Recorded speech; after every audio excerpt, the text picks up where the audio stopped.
Muy buenas tardes amigos, un saludo para todos. Gran revuelo ha causado en estos últimos días esa declaración que ha salido del Vaticano relacionada con las bendiciones a parejas del mismo sexo, parejas de homosexuales. Se ha armado un revuelo internacional y aquí hay de todo, hay de todo. Inicialmente había decidido no tocar el tema, mucho menos en este canal, que no se ocupa de actualidades de la iglesia en general, pero vamos a decir un par de cosas porque he visto, sobre todo en estos últimos 2 días, de todo en las redes sociales acerca de este tema y creo que conviene tener al menos un aspecto en cuenta para ayudar a entender un poco la gravedad de ese documento, lo que ese documento implica. Y es lo siguiente, si ustedes agarran en sus manos el Evangelio, cualquiera de los 4, y lo abren y lo leen, se van a encontrar con una cosa curiosa y es que es claro, es entendible. Ahora, si ustedes agarran el catecismo, digamos el catecismo de San Pío X, y lo abren donde quieran, en cualquier página, al azar, se van a encontrar con una cosa curiosa, y es que es claro, se trata de un texto claro, que se deja entender. Ahora, si ustedes agarran una encíclica de un papa anterior al concilio, vamos a decir una encíclica del Papa Pío IX, del Papa León XIII, del siglo XIX, hace 100 años, 150 años, hagan el ejercicio. Busquen una encíclica, por ejemplo, del Papa León XIII y ábranla al azar. Se van a encontrar con algo curioso. Es un texto claro, entendible. No se necesita ser teólogo ni tener ningún tipo de preparación académica de alto nivel para entender. Es claro. Lean al Papa Pío IX, al Papa San Pío X. Son textos claros, comunican la fe de manera clara. Incluso lean la Suma Teológica de Santo Tomás, con que conozcan un par de términos técnicos, el resto fluye. Es un texto claro. ¿Qué quiero decir con todo esto? Con los evangelios, con el catecismo, con las encíclicas, con la Suma Teológica, e incluso, por poner uno más, agarren un escrito de cualquier santo de estos 2000 años de historia. Agarren un escrito de San Francisco de Asís, de San Ignacio de Loyola, de cualquier santo. Se van a encontrar con que son textos claros. Ahora, agarren el texto famoso, lamentablemente famoso, de esta declaración sobre las bendiciones a parejas del mismo sexo.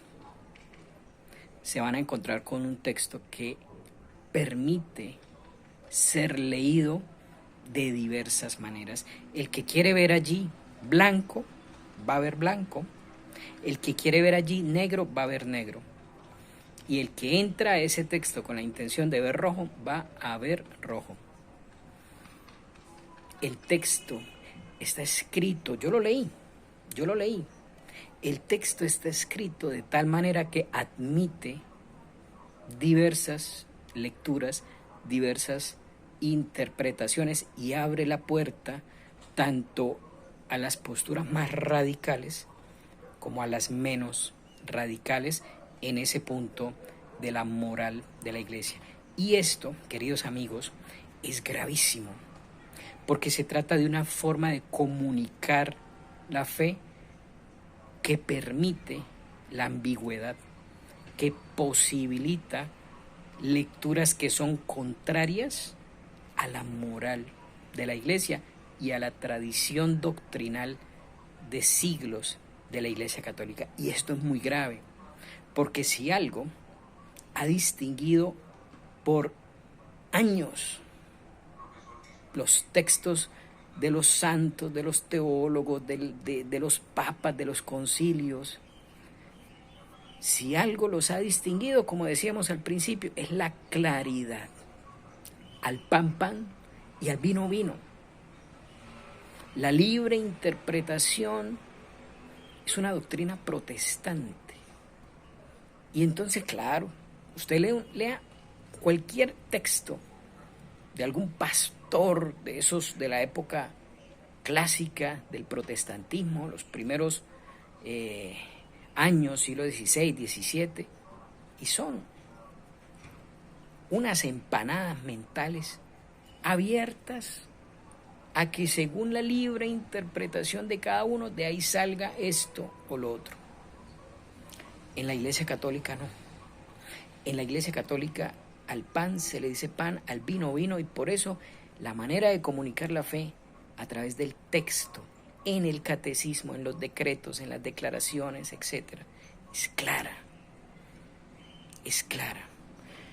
Ahí, creo yo, se esconde el veneno de este texto, del que todo el mundo está hablando, que es un texto que, sin entrar a juzgar intenciones, pero pareciera escrito milimétricamente para favorecer las peores interpretaciones, que de hecho ya se están haciendo. Mire ustedes a James Martin, el jesuita pro LGBT de Estados Unidos, sacerdote, mírenlo ya, feliz porque él lee el documento y ve en el documento su propia lectura, lo que él quiere ver.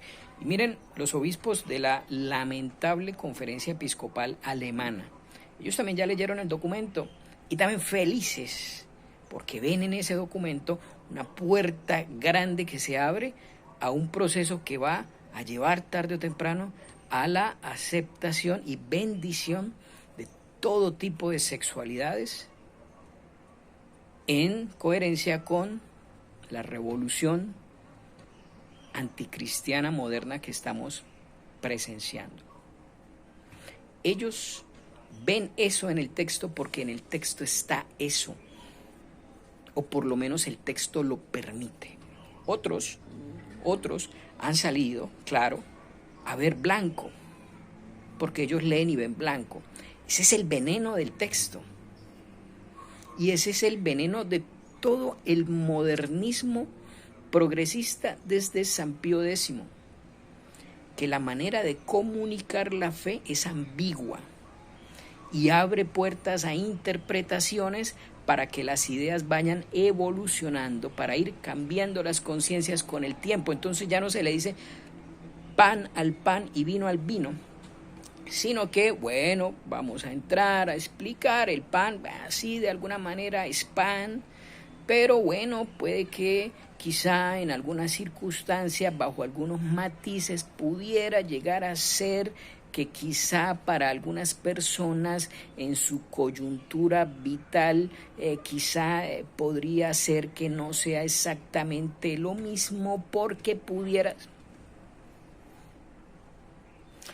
He ahí el gran problema con ese texto y lo que lo convierte en un veneno para la fe y en un texto que no representa el espíritu católico a la hora de comunicar la fe. Porque repito, y con esto acabo, si hay un denominador común en todos los escritos, el que ustedes quieran, del rango que ustedes quieran, si hay un denominador común en estos 2000 años, es la claridad, el lenguaje claro, el lenguaje directo, el lenguaje entendible. Cuando nos empiezan a producir desde el Vaticano documentos que usted los lee y usted dice, pero ¿cómo están diciendo que sí o que no? Y bueno, el que quiera ver que ahí dice que sí, pues va a ver que sí. y encontrará en el texto la justificación de su lectura. Y el que quiera ver en el texto que ahí dice que no, encontrará en el texto la justificación de su no. Es un tema grave, evidentemente, es un tema delicado y es un tema que nos permite ver que en el Vaticano de hoy, y ya tal vez hace muchos años, tenemos instalados en los más altos cargos personas que quizá no profesan, por lo menos en plenitud, la fe católica. Y eso evidentemente es de una gravedad difícil de esconder.